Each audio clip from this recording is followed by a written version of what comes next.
Well, good afternoon, everybody. Thank you for attending this webinar. We apologize, we had some technical difficulties, so that's why we're a little late. But I just wanted to introduce myself. My name is Sherri Stevens, and I'm the CEO and the owner of Women's Executive Network. Today we have in attendance over 400 people, so thank you again for joining in to speak about when today's chaos is tomorrow's new normal. We've been talking a lot about the new normal, and I would really like to get the insights of these amazing ladies here to find out what that exactly is. So this is our final webinar of part one in a 4-part series. There will be more information at the end of this webinar on any upcoming events that we're going to be having online in the coming months. I do want to thank our top 100 panelists for being here today: Jess, Victoria, Shannon. Nadia is having some technical difficulties, so hopefully she will join us in the conversation a little later. So before we begin, before we introduce the panels, I just want to do a shout out and really thank my team, my small team, for all their work in helping me pivot to offer the series of online webinars.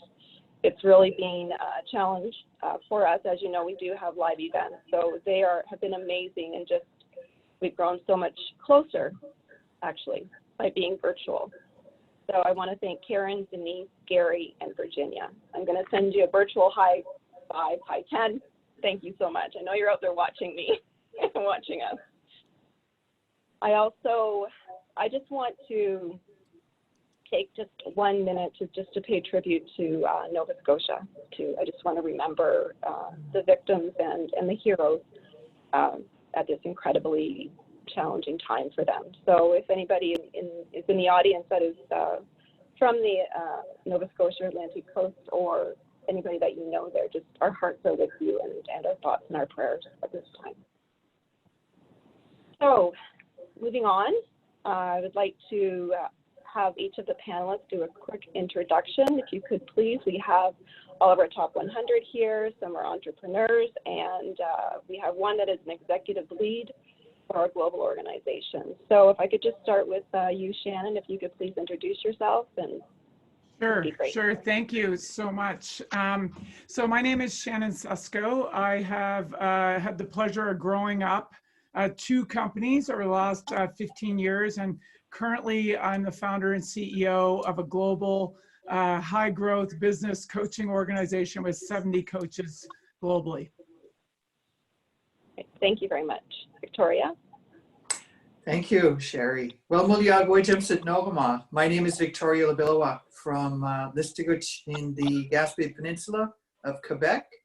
I call myself a serial entrepreneur. I'm involved in construction, excavation, real estate, export. I've got an online t-shirt company, and looking forward to being part of today's conversation.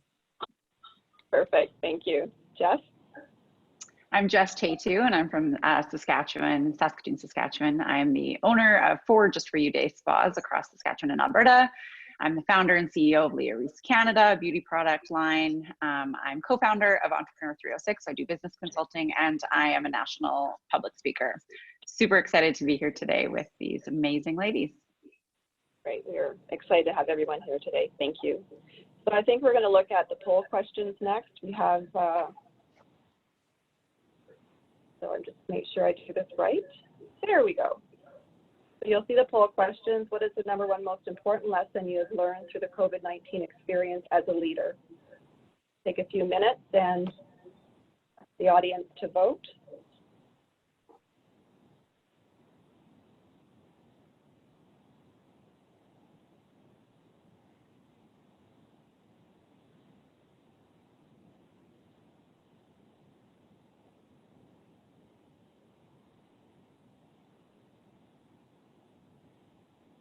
And the results. Oh, pivoting and quickly shifting priorities is by far #1. So that's great to know. We'll make sure that we talk a lot about the pivoting and shifting priorities. Thank you very much. Okay. So we know that COVID-19 is making a lot of waves in a lot of industries globally, and it's hard really to see an end to this. Even today, it's really difficult. And but we need to, really think about where we are today. We also need to think of what does the future look like now. Right? This has really impacted a lot of people across the world. So our future is going to look very different. And again, how do we pivot? And how do we do it quickly? And are we pliable enough to pivot? Right? And one of the lessons that we've learned, and what are things going to look like once the dust settles? I think those are all the things that we want to know, and also, we'll need to be very innovative. And I know I'm really interested to find out from our panelists today, how they've worked in the innovation to stay viable, right, and to stay alive, basically. So my first question is about COVID-19 and kind of the emotions around COVID-19. So I've heard it described as the emotions that you go through when you lose a loved one, right? So it's like a grieving. It almost felt, for me anyways, I'm curious to hear your interpretation of that, but it almost felt like, there was a shock, and then there was a disbelief, and then, there's kind of a denial in there as well, and guilt and anger, right? There's some anger in there as well, maybe depression. And then finally, we have to find hope somewhere. So Jess, I'm going to start with you. Sure. I've been following you on Instagram, and I know that you own a non-essential business, and I know it's been extremely difficult for you.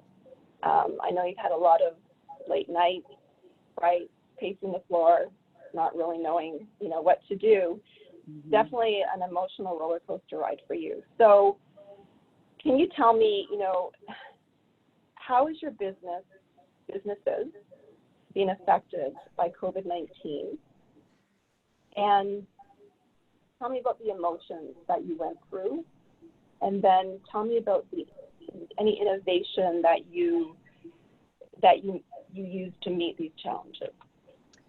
Well, I mean, honestly, it feels like it's a bad dream, frankly. It's like I keep waking up thinking like, as a business owner and as a leader, especially one in an industry where we do feel like a bit of the leader in this industry, not being able to find a solution is really difficult for me. I'm a solution person. I want to find an answer and fix it and make it better. And this is something I have zero control over. And that was a hard pill to swallow at the beginning, is understanding and recognizing that I don't control this, and there's nothing I can do to change it. Really, all I can do is adapt to what's happening. Being in a service-based industry primarily for Just For You Day spas has been really hard because we can't see people, we can't be in business. And I mean, we were sanctioned to close. I did close early before it was sanctioned in Saskatchewan because it was frankly the right thing to do. My staff was terrified, my clients were terrified. I didn't know if I could keep them safe. So that was a really hard decision, probably the hardest I've made in 18 years of being in business. And once we made that decision and we closed, I did get to, kind of take a deep breath, and I was able to say like, okay, one big decision was made. It was deciding to close that was hard. And then, I went through this process of like, okay, I need to fix this. What can I do? And I just kept coming up empty because I couldn't fix it. And I'm not used to that as a leader, not being able to like find the answers for my team and for my clients. And I have a staff of 159. And that was really hard for me to not be able to give them an answer exactly what was happening they're like, when are we going to reopen? What is it going to be like? And to have to say to them, I have no idea what that's going to look like, and I have no idea when we'll reopen, was really new for me and really hard.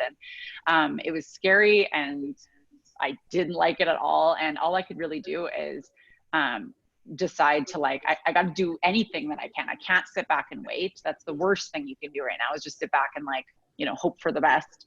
I had to get proactive, and we adapted by, we can't see clients in person to do spa services. So we ordered thousands and thousands of dollars worth of spa products so we could put like at-home pedicure kits together for people, and at-home relaxation kits, and massage therapy balls and massage tension balm. And we've done lots of tips on what to do at home. Right now is an extremely stressful time. People are going to be freaking out, frankly. And if they've ever needed stress relief.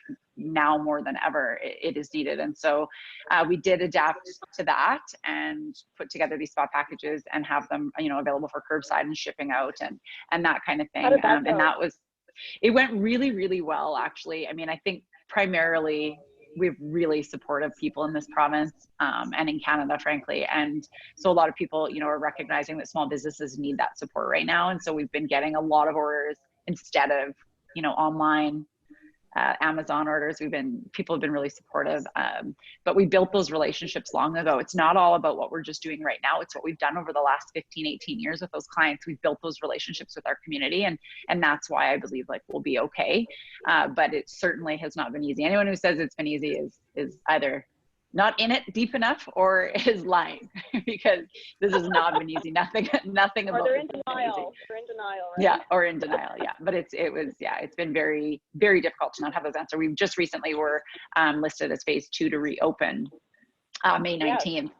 And so I thought, you know, okay, it's going to be an option that we can choose not to open if we would like to not. But it turns out there's a little bit more to it than that in terms of like EI and CERB for my staff and things. So that was really difficult, almost more difficult to announce we would be reopening than it was to say we were closing. And that's not something I expected. I thought I'd be jumping for joy, and instead it's scary, like not knowing what's to come. I don't know what things are going to be like in a month's time, you know? And so just having faith and getting ready and getting myself prepared so that whatever comes forward, I'm standing strong, and I've got a great team of support around me, and we've got the supplies that we need to do that. So now is not the time to sit and wait, is all I keep saying.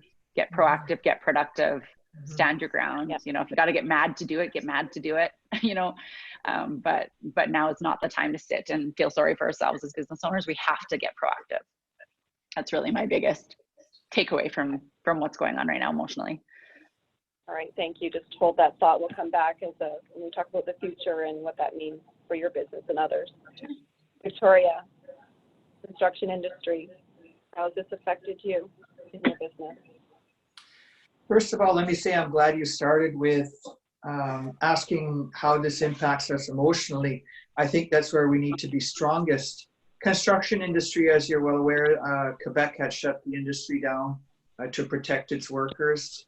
So in terms of what was already a short construction season, given the snow where we're located here, I'm in northern Quebec, northeastern Quebec, dealing with a short construction season, and now it's shut down. There's nothing going on here, nothing at all. So what are you doing? How are you staying connected to your clients and your employees? And what I'm doing is focusing on other businesses that I have. So for the real estate portion, again, just bouncing off Jess's comments, you have to adapt and diversify how you conduct business. So during the course of this isolation, I've had 2 vacancies, and I sat there for a good day to figure out, okay, how can I safely do this? How can I rebound here, because we're just bleeding money everywhere?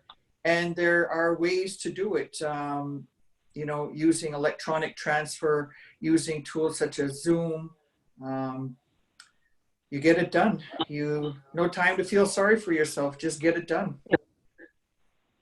Very good, thank you. And Shannon, what about you? Has much change for you as being, you know, in coaching and? So, you know, the biggest thing and what I do now today, we have a couple pieces of our business. One is, you know, myself and coaches speak globally. We speak all over. We coach directly to clients. And we also have a software platform. So as you can imagine, the software platform is a business growth planning platform. So that has grown. And, you know, so that's great. That's nice. That's not normal. You know, there's some businesses that will grow at this time. Then when we think of the coaching business, you know, I was actually joking with my husband that, you know, it felt like early days of my first startup for the last 6 weeks, going 8 a.m. to 1 a.m., supporting not only all, you know, I don't have that many clients, but I have enough that were affected in all different ways, from like Victoria in construction. and renovation and restoration to manufacturing, part of the food chain, and they're essential, and then all the way through to hospitality. And so the biggest thing that, you know, I actually dealt with, and I dealt with all my clients and coaches, we have 70 coaches around the world that were actually applying the same things. We're thinking about the anxiety and the anxiousness and the emotion this brings, because everybody was at different levels. And the one thing that I did going through the different downturns, and I'm sure others have too, we went to the very bottom and just say, look, we have this much, and we mapped cash. Every one of us mapped cash. Why? Because we just wanted to understand what is the runway we currently have factually. If you think of the Stockdale paradox, right? You got to go to the brutal facts, and then you have to work your way up. And I asked a lot of CEOs after the last 6 weeks, what are your stress relieving activities that you're doing? And everybody said exercise one way or another. And I said, what's the number 2 thing? And they'd give me a second exercise they would do, whether it was something else they could possibly do at this time, no matter where they were. But one CEO said similar to what I would say is the second thing I would do, which is always look at the days of cash each evening before I shut my business down. And you can do it personally or you can do it professionally. And it sounds ridiculous, but that was one of the stress relieving things that we would do, whether it was building a company, whether it was going through any of the downturns, .com, 9/11, 2008. But it's just, those are the things, because brutal facts are things we can't control. It's the things that we can't control that, you know, get in our way. And I love that, you know, Jess and Victoria talking about, we've got to find a way to stay active. It's like, how do we actually apply the brutal facts to, you know, moving ourselves forward? So that's been the big thing when we take the emotion into this. I'm a very action-oriented person like others, but getting all the companies that I work with to go through that. And then, as you can imagine from the speaking business, right, we're doing it all through Zoom, and the technologies, and people are so willing to accept virtual conferences and virtual learning and all those things. And it's been an amazing experience to actually work with people, open up our minds. We're most willing to adapt right now. And so it's taking advantage of that and actually leveraging it for the good of where we're going as people and in our businesses. Yeah, thank you. Yeah, there are a lot of silver linings, right? If you really stop to look. And I think that's the point. You have to stop and actually look and stop, you know, feeling sorry for yourself and look at those silver linings. So the next thing I want to ask all of you, so I'm curious, as a leader, what lessons have you learned during this time that will help you or others prepare for the next crisis? We're going to have one, right? I mean, this isn't, the world dictates that. This is quite a normal thing. So what have you done? What lessons have you learned as a leader, and that will help others prepare for the next crisis? So Jess, I'm going to go back to you. I think what I've learned the most is, I mean, first and foremost, and this might be, you know, not something that I would have thought of before, but I really didn't realize the importance for me of those support systems around me. I always knew that, like, you know, speaking with other business owners was super, like, I've always said it's such a important part of success and of who I am and how I lead, but I really never recognized, even though we're in so many different industries, how supportive that feels to have somebody that, like, just gets what you're going through. It's just a different, owning a business right now is just like a different level of stress, you know, than maybe someone else is feeling. And so that support system is, like, really, really a big lesson for me that I'll never take for granted. And I'll continue to work on building those relationships. And the other is communicating with my teams. I think that is what's kept us so strong through all of this, is that we have, like, a weekly meeting with 158 team members. That's really hard. And so we do, like, a weekly live, and everybody can ask their questions, and having that open communication really prepares us and prevents, like, miscommunication, fears, and they know that we're all in this together. And those are probably my two biggest right now. And also that, like, sometimes I don't have the answer as a leader, and that's okay. And sometimes, like, I'm a human being. I'm not a robot. I have emotions too, and I'm going to have hard days too. And I think before that, I just, you know, believed I was like, you know, unstoppable and like I could do it all. And, you know, and I do still believe that. I just think, I still do believe that. I just think also it's okay to not be okay some days. And especially through this, if you do not take the time to recognize that you're maybe not, you know, a 10 out of 10 every single day running at that perfect leadership level, it's okay. Like people are pretty forgiving and supportive. So those would be my three biggest. Okay, great. Nadia, you're here. Can you hear me? Yeah, I can. I'm just on mute. Wait. Okay. I can hear you. Can you hear me? You can hear me? I can hear you. Okay, Yeah. great. Now I can't see myself because I'm on my husband's computer. So Okay, this well, we can exactly see what... you. We can see your beautiful face. So can you just, can you just introduce yourself and what you do at L'Oreal, and please? Of course. So I'm the Vice President, General Counsel, and Chief Communications Officer at L'Oreal Canada. I'm also ethics correspondent, which means I'm responsible for ethics. So basically, all that means is that I'm sort of looking after the legal aspects, the corporate communications, and ethics at the office. Okay, thank you very much. I'm glad that you were able to join us. So am I. I'm just going to back up I'm just going to back up just a little bit, and I'm going to go to Nadia. Nadia, I just want to ask you this question because I asked all the other top 100 lovely women here, and I want to ask you, because you're about your business and being L'Oreal, right? And was it considered a non-essential business? No, it was actually... No, we actually got considered essential fairly quickly, Sherri. So, I mean, we had obviously some good lobbying to do, but because we really quickly pivoted and created some hand sanitizing gels at our manufacturing plant that we were able to donate to frontline workers.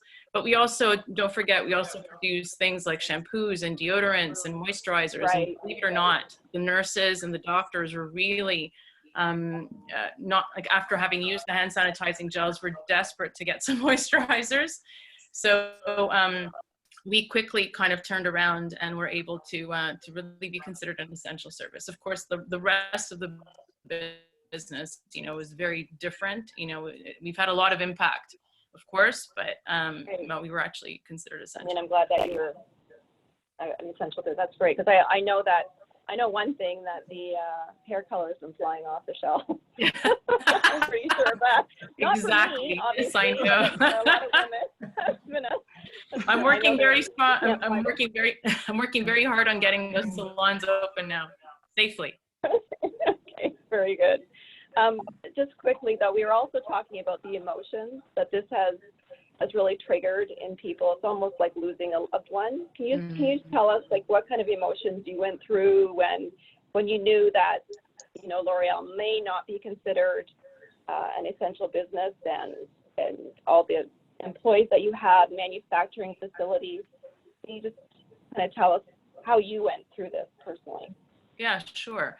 You know, I think very quickly we kind of get into this crisis mode, you know, so I think it was a lot of like pedal to the metal, and we quickly sort of had to, you know, first of all, make sure that our employees are safe, and so communicate really quickly to them, you know, what's going on. But of course, it's this uncertainty that you have. It's this sort of, you know, insecurity that you have. You don't know what's going to happen. You have no idea what's going to go on. You know, is this going to affect will our employees still have a job tomorrow? Will, you know, the business continue? What does this mean for our business in the stores? And we have so many different distribution channels. You know, we have our salons, as we've mentioned before, but we have our distributors, we have all of our clients, we have our e-commerce business, we have our reps, we have our business advisors in the stores. I mean, it is monumental with the manufacturing plant or distribution center. And so I think what was the scariest is, how are we going to make sure that we're addressing the concerns of all of these people? And we could feel that there was this insecurity really quickly settling in with our employees. You know, we have sort of a bunch of channels that we've created in corporate communications, like the direct line to the president. We have ourselves at corporate communications and HR, of course. We were all being solicited, you know, what's happening, what's going on, are jobs safe, you know, are we financially okay? And so there was, of course, this huge uncertainty, but I think what really helped us was to really make sure that our priorities were set very quickly, meaning like, our employees and their safety came first. Of course, our business and consumers and suppliers and so on and so forth came after, but our employees were the first and top of mind. So communicating with them, as Jess just finished mentioning, like the piece I was able to listen to, I think the communication piece was of the utmost importance. So the collaboration between HR, myself, and upper management was the most important piece of the puzzle, I think. And so making sure that we were stable first and communicate that stability, and then explain what was going to happen as it was going on. And it continues. We're constantly communicating with them. We have impromptu town halls and newsletters. And so it's that constant communication that really helped settle that insecurity, I think, that was felt from the onset. Great. I'm glad that you were able to pivot so quickly. That's really good. That's good to hear. I didn't realize that. Okay, Victoria, we haven't heard from you for a little bit. So, as a leader, what lessons have you learned? It's ironic because the lessons that I've learned are some that I teach and advocate. And I'll tell you, I'll start with the first one, is defining needs versus wants. So I like to teach financial literacy. I teach Indigenous youth financial literacy. One of the modules in there in preparing their budgets is distinguishing between what is a need and what is a want, and helping you to bring that discipline to creating budget and learning to manage your resources. So I found myself going through that exercise of defining, what do I really need right now? Because we're back to basics. Shannon mentioned it's back to the days of startup. Really, it does feel that way, back to basics here. So what do I need versus what do I want? And that really simplifies things and helps me to understand and just break through some of that cloudiness. Okay, I need a roof over my head now. I need food security. I need the health of myself and my loved ones. So thinking in basics like that helps me to express my gratitude and just get a handle on, okay, things are good here. I don't have everything I want. Guess what? Nobody does. And we can't control that. So that was one lesson that helped me. Another lesson that I learned is the imbalance that I was operating in previously, just being on the road constantly or just work and travel, that I was keeping up with my physical health, but letting perhaps spiritual, mental, emotional go on the back burner. I'm just a little too busy. Well, now with all of this time, I see that. And again, going back to what do I need? So lots of lessons learned, and the application is not just personal, but it's also professional and business. How do we translate this? Very good. Thank you. Shannon, I know your business is all about the BHAG. So when we talk about the BHAG, we talk about the big, audacious goals. Yeah.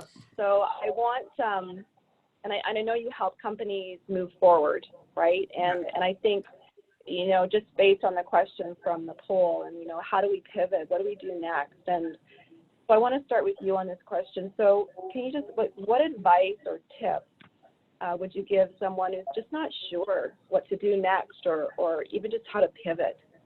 Whether it be personal, or whether it's their business, or they lead an executive team, like what do we do?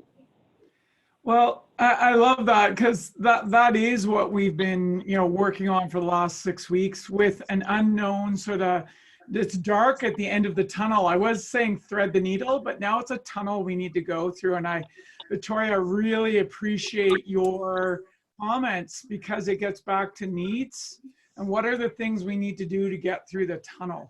And it actually goes to, it's what we learned. I asked a question a while ago, what's the difference between a startup early stage CEO leader and a COVID-19 CEO leader? And I waited for someone to answer. I mean, there's a lot, and the answer is nothing. we need to actually still be really clear on step one. It comes back to our purpose, right? Our balance, our needs, right? Core purpose first. Then what are our goals? And, I'm known for, I'm a big fan of Jim Collins' big, hairy, audacious goal, but those goals, you check in on those are long-term goals. And then we have near-term goals, and it's a 3-year goal that we always use. And you use this personally or professionally, right? And for our businesses. So then we check in, have those changed? Are they going to change? Maybe what's going to change is how we're going to get there. And then we go to the how, right? So we looked at core purpose, we looked at goals. We also looked at, and Jess talked about that, is over communicating. And as hard as it is to huddle with your team every day, if you're a leader of a team, I have leaders that huddle in the morning every day, and a huddle's 15 minutes or less, 3 things on the agenda, and they're doing it at the end of the day as well. And then that evening, that leader is actually sending out just an email communication again to say, you're all good, here's where we are, here's what we accomplished, remember, here's what we're going to do tomorrow. And so that over communicate it sounds extreme. Like in normal time, that sounds extreme, but that's what's happening right now, and those habits are creating.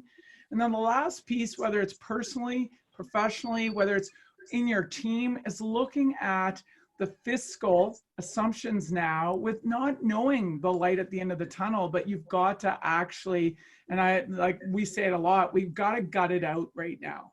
And so those are the things we're stepping through. And I've stepped through a lot with teams, usually 4 big steps. And the last step is looking at strategy. When we think of how Jess talked about, what does your core customer need now, right? Who is that core customer? Even, thinking about, is it the same core customer and their needs have changed, right? So how do we position for that? So it's cash, it's purpose goals, it's then looking at people in our team and taking care of them and communicating. And the last thing is then, what do we need to do now to actually make ourselves valuable to our core customers so we can move forward? Thank you very much. Good advice. I'm just keeping watch on the time here because we do have some questions from the audience, but I want to talk about the future now. Once we know how we pivot through this, and making sure that we're not feeling sorry for ourselves, and that we are doing all we can to move forward and to be viable, and connecting with our communities, whether that be our clients or our employees, or even at home, right? And it's just keeping those connections. But future focus, when I look at this, I think about this a lot, because this pandemic showed no mercy, no favors, right? Everybody, like every race, every age, everything, right? It didn't. So, and I think of when I'm in the grocery store, our habits are changing, right? Even when I go in a grocery store, it's not even a thing to remember now. It's just something I'm automatically doing, that I'm watching my distance. I'm being very careful about my space, right?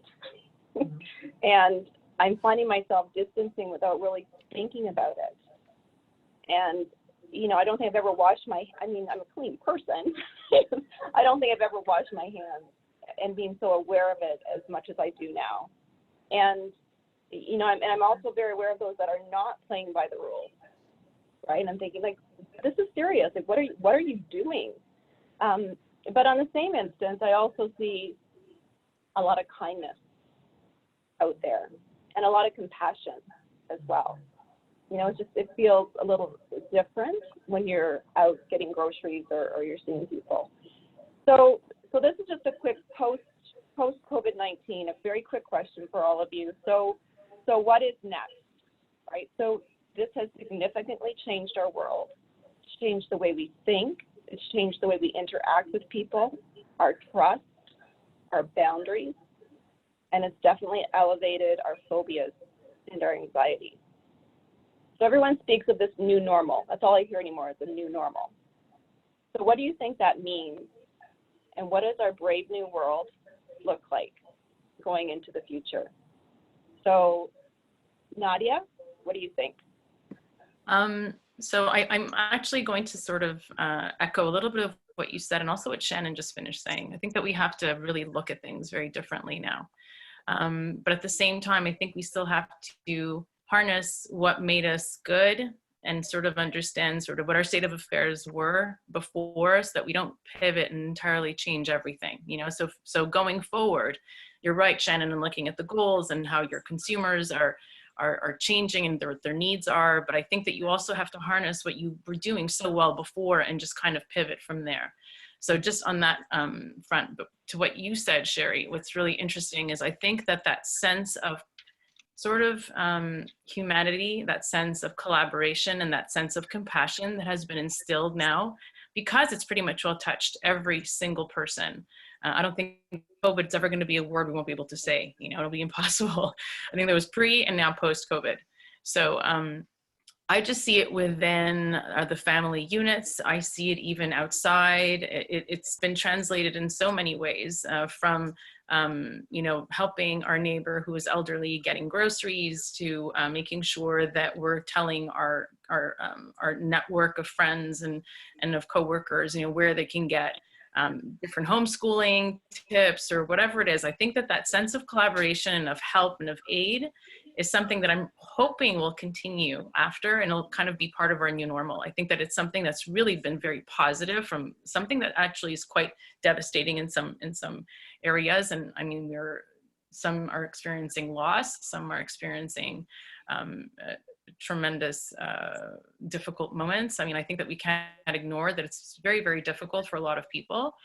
Some are losing jobs, their future is not certain. So I think if we have to look at, you know, be more positive about what's going on, I think if you harness the sense of aid and of help and of collaboration that we've been able to instill in and out of the office, I think that it'll propel us in a completely different world. And I think it could be in a very good world, without wanting to be naive and too utopian when I'm saying this. I think that it really is definitely touched, you know, my life. And I think that you see it so much more concretely to what Victoria was saying, and where the spiritual aspect and the communal aspect of this. And I'm really hoping that we'll be able to translate that, not just in our businesses with our consumers or clients or suppliers, but also in our own lives, and continue it forward. Okay, we have 2 minutes. So Victoria, what do you think? What is our new normal? Listening to your question, how do we pivot, and are we pliable enough to pivot? I'm thinking about that word pliable, and the answer is absolutely. And I go back here to a self-inventory. So there's another lesson learned of looking at how did we get to the space we were in February 2020. So we have things in our inventory. So we have our education, we have our experience, we have our skill sets, we have resilience, we have a fabulous network. Thank you, Sherri. You know, we have many things going for us. So think about that, and how do those elements, which you still have, that's within your control, your thoughts, how do they contribute to your state of readiness when this new normal, the new economy emerges? We know it's going to be very different from what we've seen. So it's taking the skills and aptitudes and qualities that got us to where we were before, and remembering that, embracing that, and moving forward like we did before, one foot in front of the other, holding each other up. That's what I think. And it's going to be a SWOT analysis. I'm just already looking at things and my brain is turning, but you need to be ready. And that readiness is what I call that 5-inch space between your ears. Be ready in there. And what is that little voice saying? I hope she's saying positive things. Yeah. Thank you very much. Okay, so I think it's time to go to some Q&A. We have some questions here. I'm just going to pull them up and see if this works. Oh, it worked. Yay. Okay. Let's see.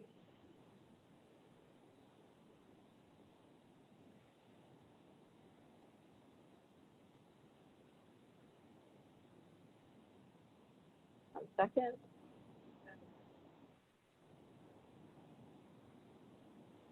So thank you to all of you for taking the time to this webinar. The advice has been great for leaders at the top of the food chain, but what about those of us who are in the middle of our reporting structure? We're creating strong leadership and we can provide it to our teams, but what can we do for our leaders in order to help them during this time and encourage them to be strong leaders? Oh, that's lovely. That's wonderful. I like that question. So what do you think? Who would like to answer that question? What can they do for their leaders at this I think time? they just need to like jump in and help where they can, and maybe be prepared to take on tasks that maybe they weren't taking on before, just because it wasn't outlined in their, job description doesn't mean that we couldn't use their assistance in that area. And, if we're adapting, hopefully they'll adapt too. And then hopefully, they can show us that like, okay, we aren't so alone in this as leaders, we don't have all the answers. So my suggestion and what I found really helpful I have 14 directors with 159 staff, and just the fact that they're jumping in saying like, I don't normally tackle this department, but you know what can I do? How can I help? Here's my thoughts on it. Here's this angle that I'm seeing things from. It's been really, really helpful knowing that, it's not all on my shoulders, that I do have that assistance and that support is really, really priceless. Great.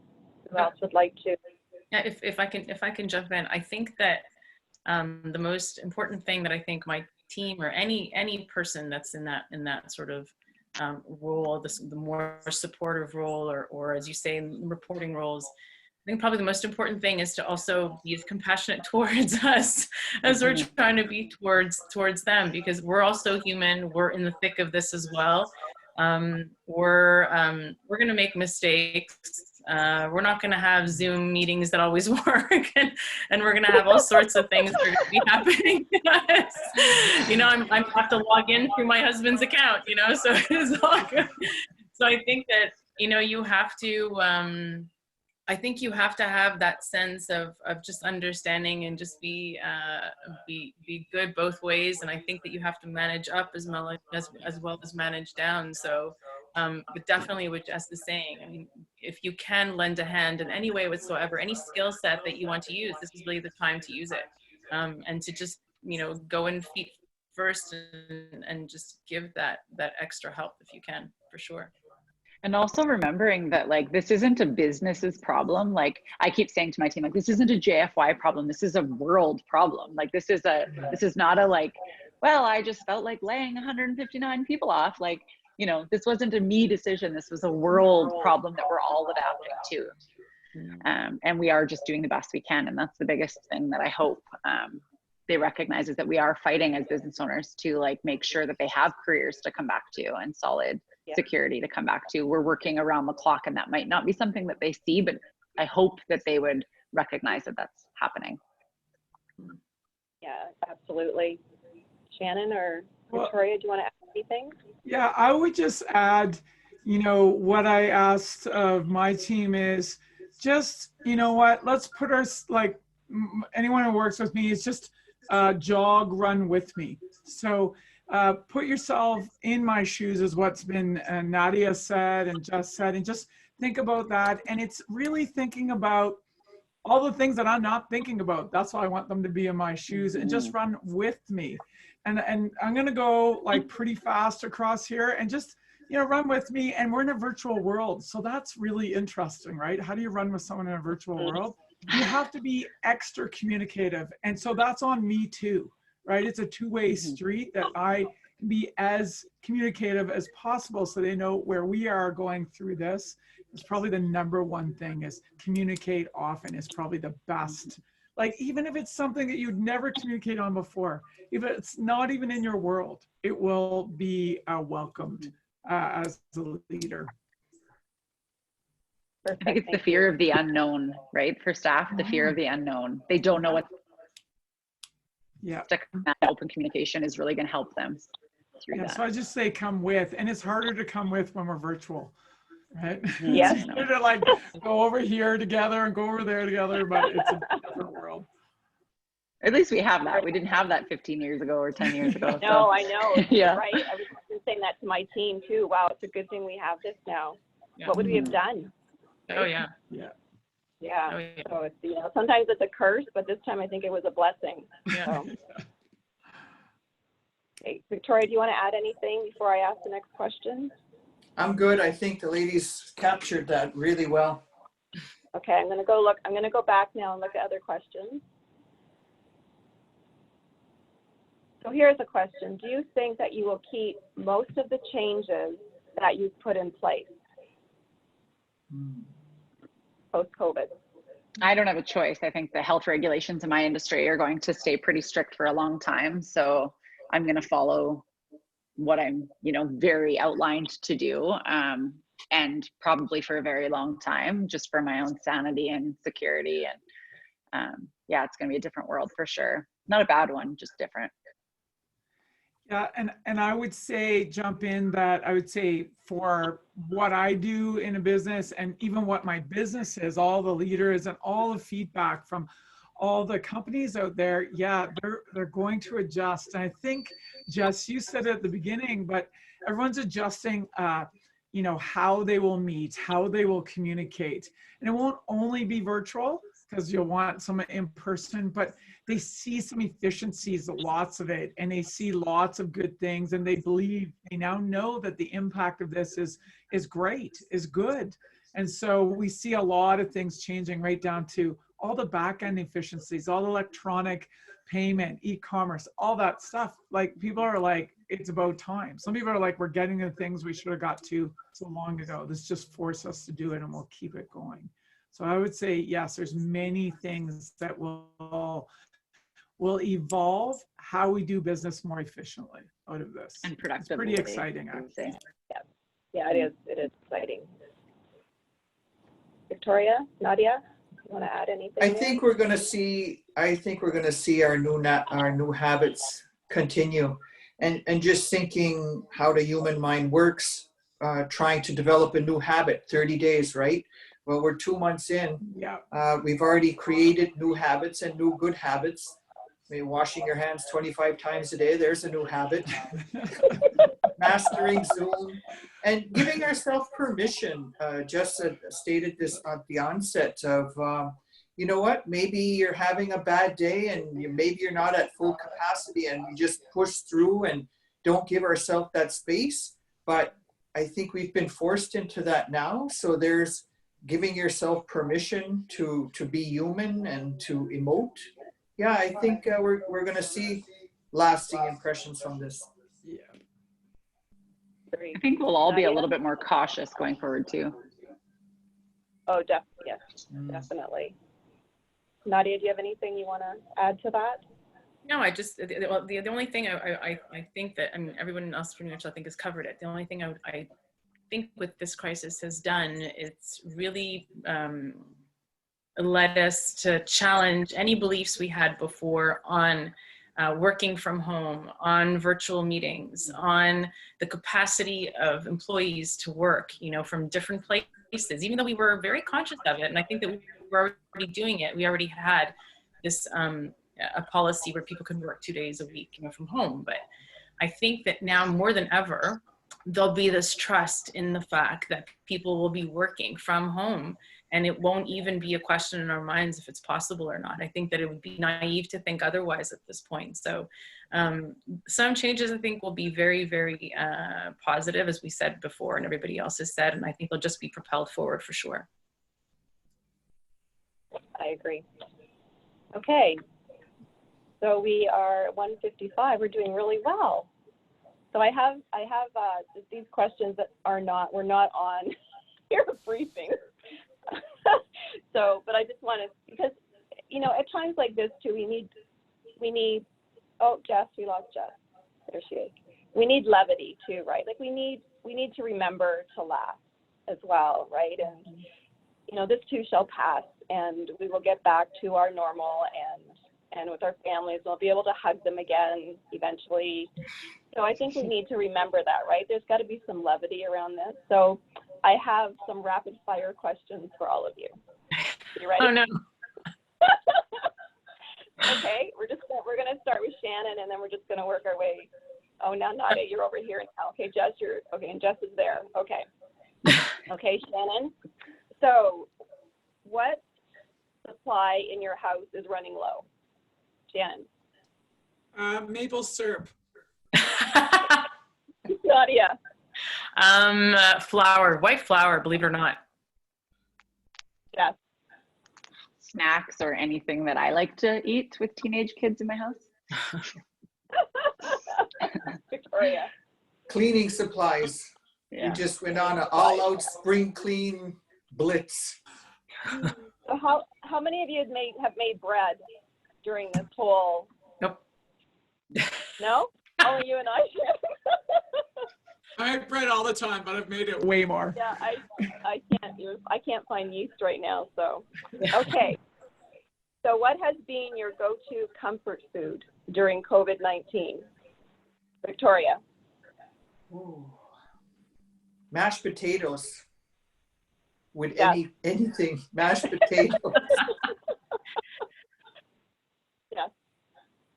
What is yours? Cinnamon buns from this local bakery that I was supporting to begin with, just to support, and now it's to support me because I love them so much.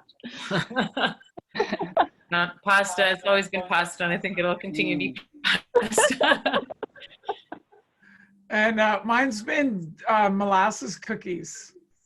Oh, yum. Very I good. just love them. Yeah. Yeah, from a bakery. Mine's wavy chips with hell of a dip. Oh, hell of a dip. Oh, so good. Hell of a dip. It's Yeah, and the lunchtime last here, thing- so this is really like torture. I'm sorry. The last thing too is, we're going to go forward. We're going to move forward positively. Things are going to be okay. So what is the one thing you've always wanted to do? And you have all the time and the money in the world. What is the one thing you've always wanted to do? Shannon? Oh my gosh, there's so many. The thing that's on my mind right now is I just want to go surfing. Surfing? That's what's on my mind. I'm supposed to be surfing right now, and I want to be surfing. Okay. Nadia? I keep talking about finally buy that vacation home that I want to back in Sicily, where my family is originally from. Oh, I think we keep saying it, my husband and I, and we keep saying, yeah, we'll do it, and we haven't yet. So I think that this might propel us forward to get it done. yeah, that's what I'm thinking too, right? This has really changed a lot of people's thoughts. And then I'll invite everybody over. and cook pasta. Yeah. I just am excited for time at the lake with my family and stressing about things I used to think were stressful in business that are not anymore. Going at the lake. Yeah. Victoria? I was thinking this morning that I'd really like to take a river cruise. And I was imagining it and what I would see and the foods and the culture. So that's what I think of. Good. Very nice. See, we have to keep our dreams alive, right? We can't stop. We have to keep going, moving forward.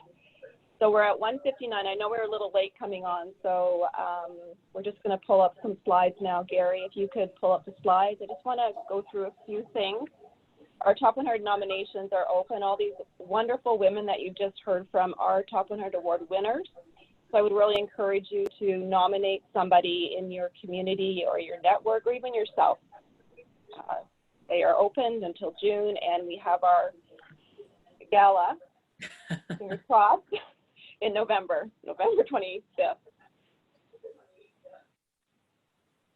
If you want to become a member, right now during these times, we have a special on. It's a one-time payment of $99 or $8.25 a month, which is a cup of coffee. So if you want to be a part of this amazing network, please join us. I want to thank Patricia. She was the one that did all the beautiful artwork you can see here for our webinar series. She's a Top 100 Hall of Fame. And these are beautiful speakers today. These are our panelists. Well, thank you, ladies, again. I really, really appreciate it. You've been wonderful. And thank you for all the good advice that you've given our audience. Thanks for having us. Really appreciate it. Yeah, well thank you done. so much. Thank It was a real pleasure. Thank you. Thanks. Be safe, everybody, to the audience. You. Be safe. All the best. We'll get through this together. Stay safe. Bye-bye. Bye. Bye-bye.